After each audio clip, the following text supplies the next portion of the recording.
Translators Without Borders was born in 1993. And since that time, we've donated literally millions of dollars worth of pro bono translations to humanitarian organizations.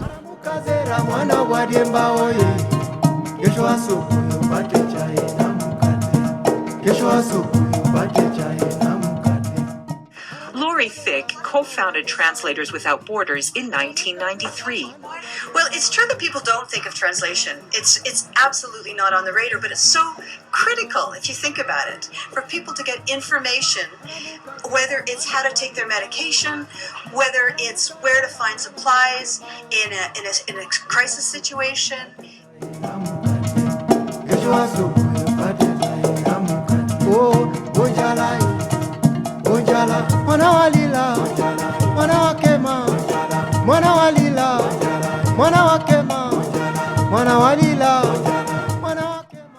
We want to provide access to critical health information in a language people understand. Access to health information is a basic human right. We believe people need that information in their own language, and we don't just mean Kiswahili. We also mean Luo and Zulu and Kikamba.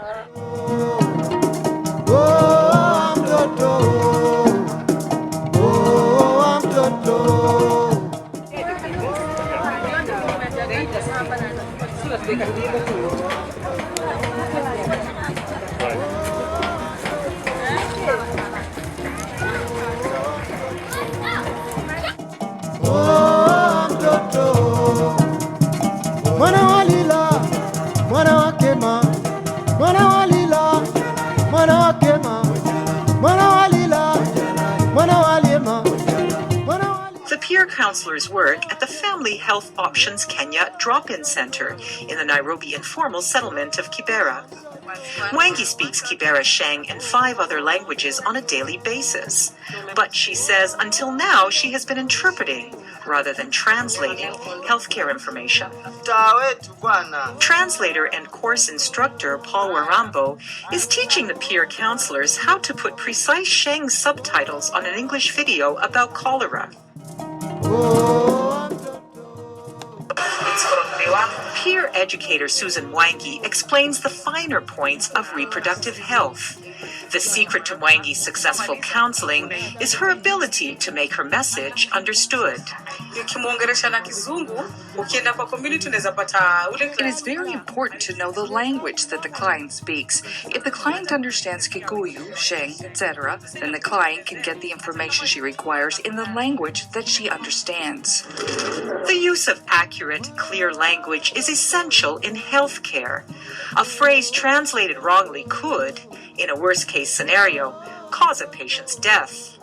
That is why Mwangi and about 29 of her colleagues have just finished a translation training program in Kenya's capital, given by Translators Without Borders, a US-based nonprofit group.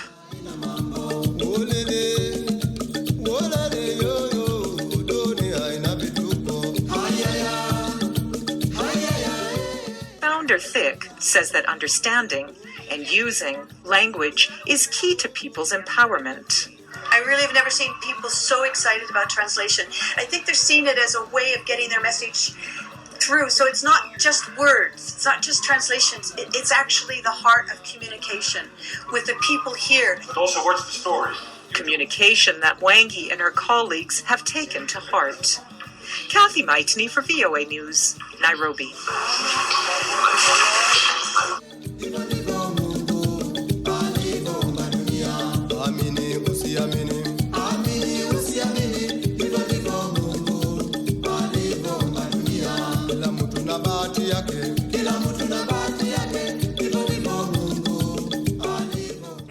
At the ground, and we tell them you should not fear, even if you don't understand the languages used in the center. We are there to help you. So you get most of the grants, and the people who we stay with them, and we share with them their issues and ours. So when she's sick, she can encroach to me, and when she comes to the center, when there is a need of an interpreter, she will herself by her consent. She will say, I want maybe Zipporah to come so that she can say what I want. Yeah. Medical terms at times would be very complex to translate, and maybe the language would be very difficult for some people to understand in a very simple language. But I'm sure in the community there are people who would be able to come up with some suitable language to be understood by the normal mwananchi around here. So you're saying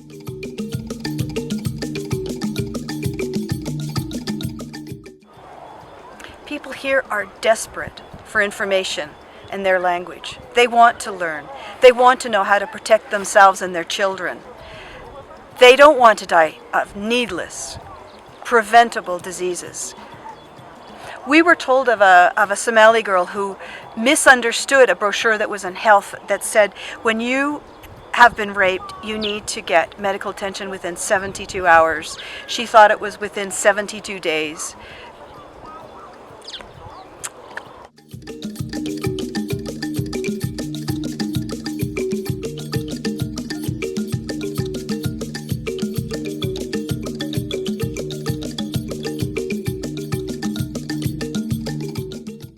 We also went to a youth clinic in another slum called Eastleigh, where the children put on a skit to ask us to translate so they could speak to their peers in Somali.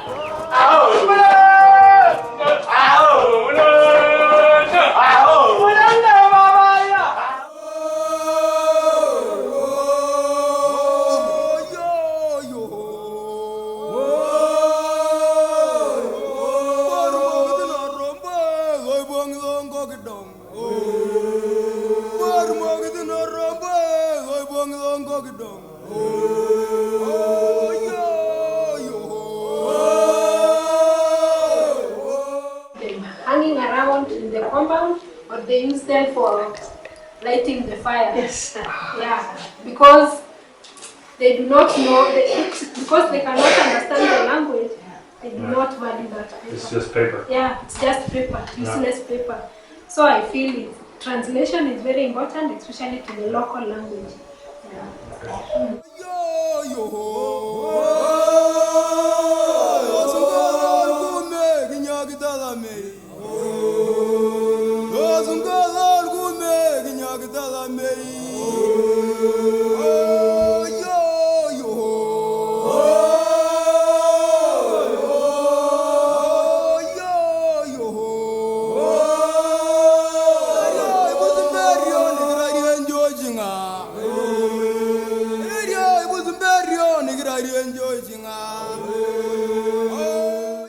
One thing I would also say is, as far as translation is concerned, it is going to benefit a lot because, for one, you will, some people know how to read their language, they know how to read.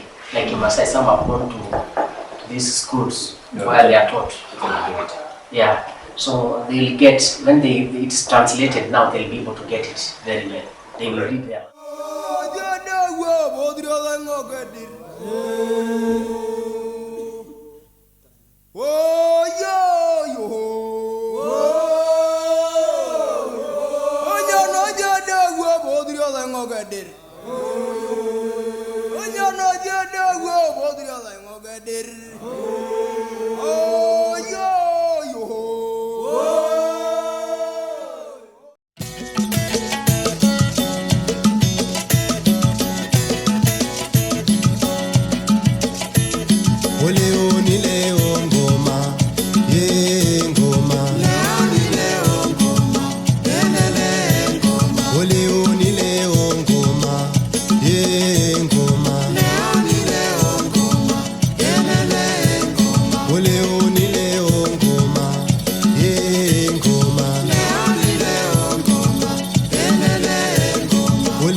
kina baba kina mama.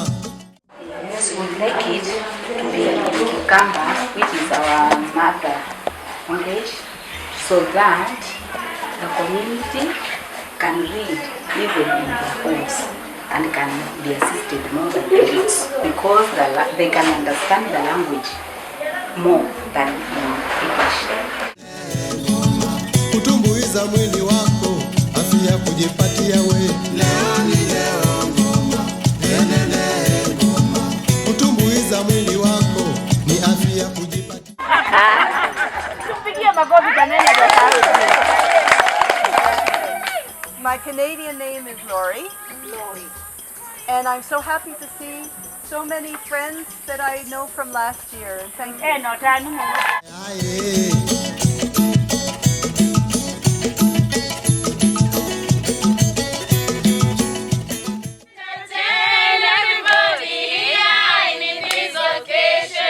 Don't you know Namaste we love you? Sure. Don't you know Namaste we love you? Sure. We are Ngoma iko wapi? Olele no lisa. Ngoma iko wapi? Kina baba kina mama. Ngoma iko wapi? Olele no lisa. Ngoma iko wapi? Ndugwe na dada. Ngoma iko wapi? Olele no lisa. Ngoma iko wapi? Ayaye. Ngoma iko ayaye. Ngoma iko ayaye. Ngoma iko ayaye. Ngoma iko ngoma iko ngoma iko ngoma iko ngoma iko kina baba kina mama tuishinge hiyo ngoma kina baba kina mama tuishinge.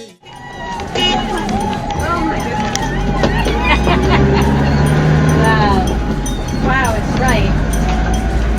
Did you have fun? Yeah. Aye aye kabambe ngoma